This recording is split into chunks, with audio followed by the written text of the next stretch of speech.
So hello everyone. So I was facing a problem of sound in my PC.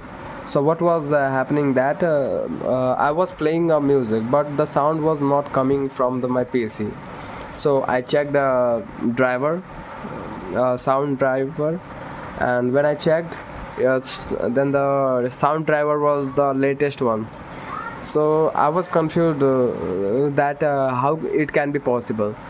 So suddenly, after doing a lot of research, I finally get a final solution, and that is especially in Windows 11, search for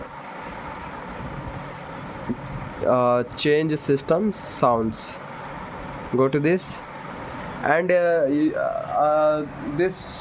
this one will pop up after clicking on that, and you don't have to do anything. You just have to go the playback, and you have to enable right click on this speaker and enable it. Okay, and boom, your sound is coming. If not coming, then please comment in my video. I will not I will give you the proper solution of that.